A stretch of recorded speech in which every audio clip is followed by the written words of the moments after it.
Now that we've made it out from Egypt and we've now just sung the song that our ancestors sang as they crossed the sea, it's time to check in and make sure that we're all really truly ready to see ourselves as though we went forth from Egypt. Raise your hand if you're totally ready for Passover to begin. Totally ready. Your house is without any chametz, out any puffy stuff or crumbs. Oh, no, none of that. You know what you're going to wear? Anybody know what you're going to wear? You know where you're going to be? Yes.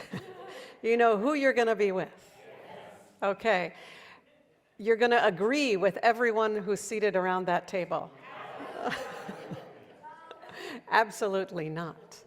In fact, in most households, we can't even agree about who's going to sing the 4 questions, who's going to find the afikomen, what's the afikomen prize going to be, should the charoset be made this way or that, how many bottles of wine do you need on your table for how many guests, or grape juice.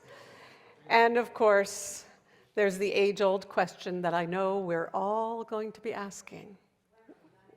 When are we going to eat? How did you know? That was it. That's exactly it. It is a night of questions, right? But that is the question that is most often heard.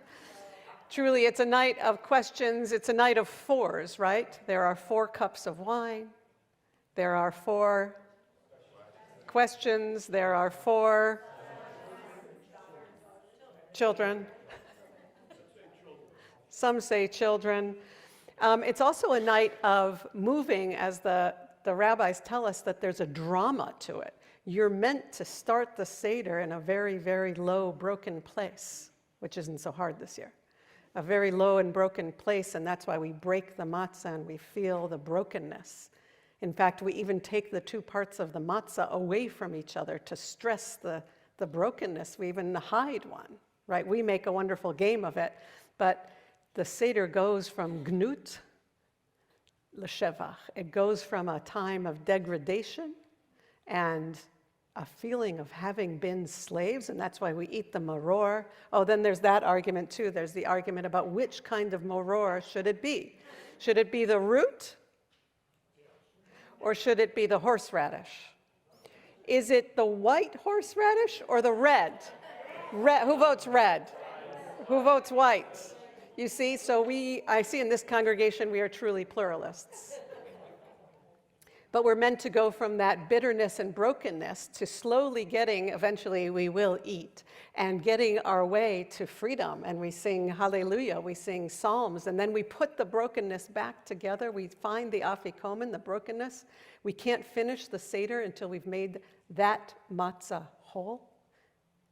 And eventually, by that end of the Seder, we not only say that we have been redeemed, we are free, but we actually say, L'shana haba'a b'Yerushalayim, next year in Jerusalem. So we connect ourselves also to a place that we might be distant from. So you see, it's this brokenness to wholeness. It's also a time of the missing in our lives and in our world, and we say, if you are out there in the world and you need a place for Seder, come have Seder with us. That's the main goal, is that all those who are not whole as part of a table, that they are brought, the missing are brought in. In fact, this year, there's also a number of new rituals. I don't know if any of you have had a chance to look at some of those that we have shared in our email and in your leaflet, but I encourage you to look at them. There's a lot of sense of missing this year. There's a new tradition of lighting, or not so new, but particularly this year, to light an additional holiday candle. Not just our usual 2, but to add a 3rd for all those that we are missing. There's also a tradition that some say we should have an extra seat at our table for the hostages who are missing. There are also those who say that we don't need to do any of that. All of that is represented by Kos Eliyahu, by Elijah's cup. Of course, there's the argument in all of our households about whether you fill it at the beginning or at the end, and if somebody needs to drink it or not. Do you have those arguments? Right? And then, of course, there's the argument about when do you eat the egg? Have you noticed the egg sometimes gets forgotten? Or how you eat it? Oh, for sure, how you eat it. You dip it in the salt water. When you eat the karpas, when you eat the green vegetable, I don't know, at our house we always ended up with the eggs and forgot to include them in the Seder. Why do we forget them? Because they actually aren't part of the Seder, technically, right? But we bring them in, and what do they symbolize? They symbolize also wholeness and springtime and life. And we now know what to do with the Easter eggs that we have decorated. You can incorporate them in your Seder table. Usually Passover and Easter are much closer together. So we have a way of integrating them. The broken needs to be made whole. The missing need to be brought in. What is broken in our world needs to be fixed. And of course, we're asking the big questions of when and where and how will our world become whole again. We also have a situation in our world at this time where it's more and more difficult to invite those in with whom we might disagree. It's harder to find times and spaces in which to interact with each other. The lonely find it even harder to find their places in our tents. Right, if you can imagine the first Passover where there was the sacrificial lamb and the tents were open and you could just look around you and see, who didn't have a place to sit and invite them in. But our society is so divided that we have to go to a greater effort. The people who you might think have a place for Seder, they may not. The people who are feeling lonely, you may not realize that they're lonely. And so you need to reach out to them. It seems to me that we shouldn't sit down at our Seder tables without reaching out in some way. One of the ways we try to make our world whole is through our Purim to Passover food drive. I hope many of you have brought in your bags of food. Yes? Raise your hands. Yes? Okay, hopefully soon all the hands will go up.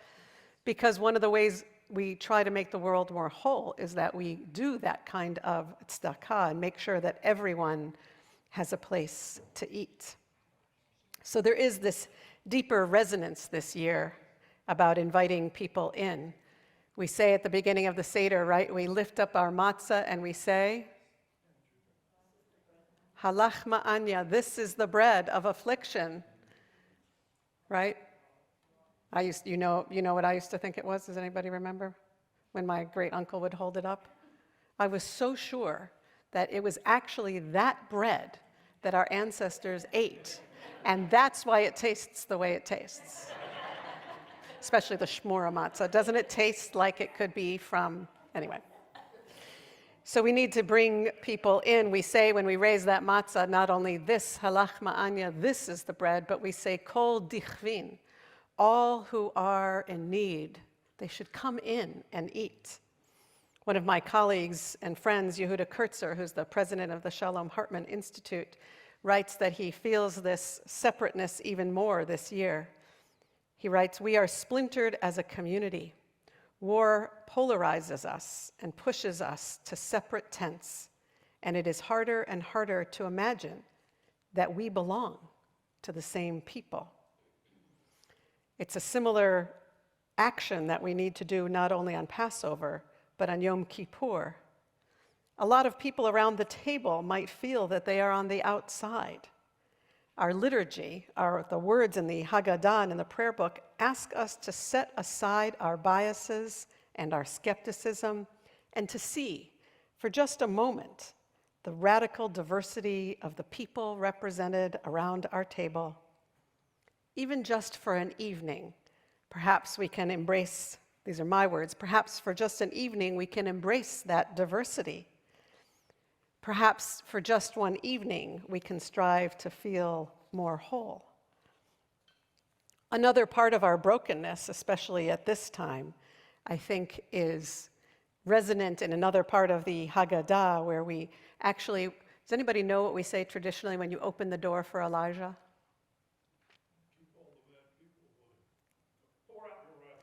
Thank you, Rabbi.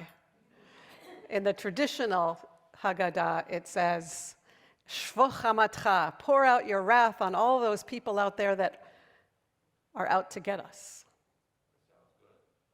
And there are times, Cantor Gerber, when more of us may feel that way than at other times.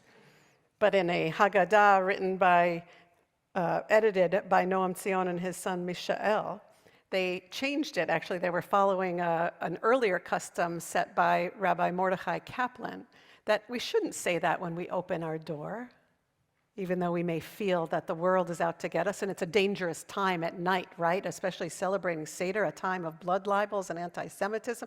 You open your door, and of course you might be scared, and you say, we know the world is out to get us, but God is on our side. So in their new rendering of this, they say we shouldn't say, pour out your wrath against those who are out to get us, but rather we should think of it differently. Pour out your love, shvoch ahavatcha. Pour out your love on the nations who have known you, who are with us in faith, and those who share our sense of God and what God asks of us. Here's what they write. We should pour out our love toward other nations that love us, for they show loving kindness to us. They protect us, and as we saw on Saturday, they defend your people Israel from those who would seek to destroy us.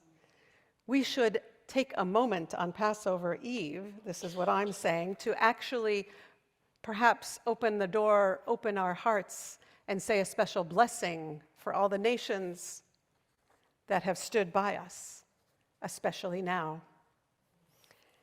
And then there are the people around the table who we might disagree with.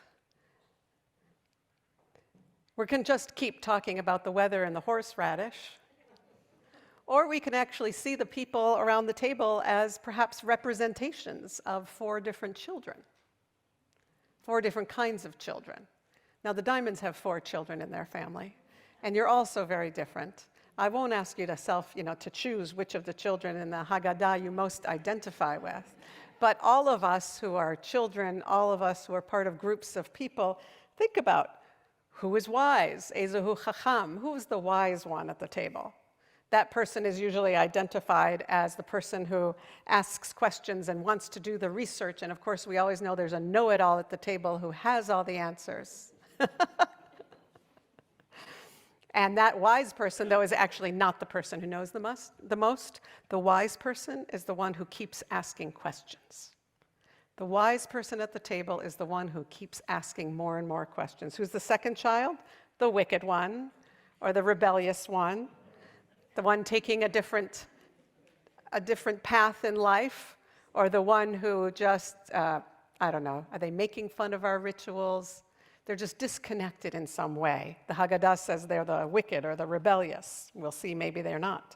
The third child is, this is just a little test. This whole thing is a test about your knowledge of the Haggadah tonight to prepare you. The third child is? The innocent one, right? The simple one, the Tom, right? Tom. They're simple or they're innocent. That was my pause. It was just about the translation, not about their wisdom. The simple or the innocent child, that one says, what's this all about? I haven't had a chance to learn it yet, right? They're just kind of simple, but they remain open-minded. The fourth child is she'eno yodea lish'ol, the one who doesn't even know what to ask. And often that child is the one who's identified as being the baby at the table, right? Who doesn't have the knowledge or the experience to know what they should ask.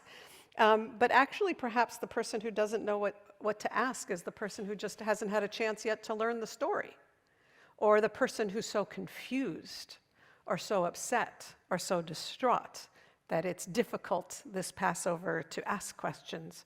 Or perhaps that's the child who this Passover, I don't know if any of you identify with this, but perhaps that's the child who has questions that they don't think are appropriate to ask. There are some really difficult questions out there. What's happening to America? What will happen in our upcoming elections? What's happening in Israel? Some of the questions out there is whether or not Israel has won or lost this war.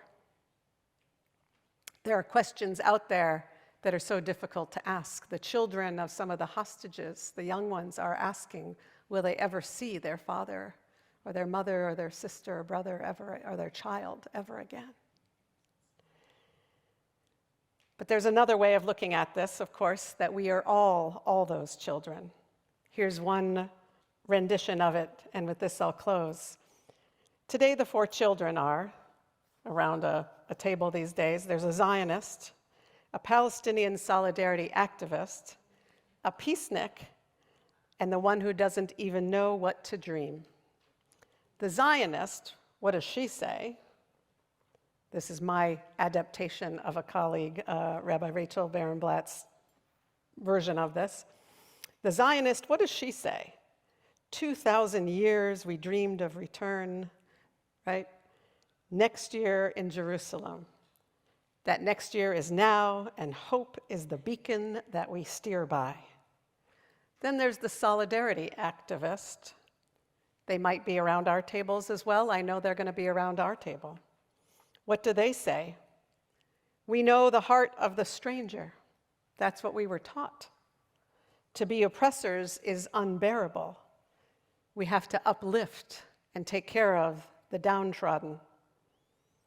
And the third is the peacenik, the one who wants to make peace in every situation. What does he say? We both love this land, both peoples love this land, and neither is leaving. We're in this together. Between the river and the sea, 2 peoples must be free. And finally, the one who doesn't know what to even dream. What does that one ask? Feed that one the sweet charoset, a reminder that building a just future has always been our call. All of us are wise. None of the 4 is wicked. We are one people, one family. Not only because history's flames never asked what kind of Jew one might be, but because the dream of collective liberation, the striving toward that dream, that is our shared legacy. We need each other now in this wilderness, because only together can we build and achieve redemption. Shabbat Shalom.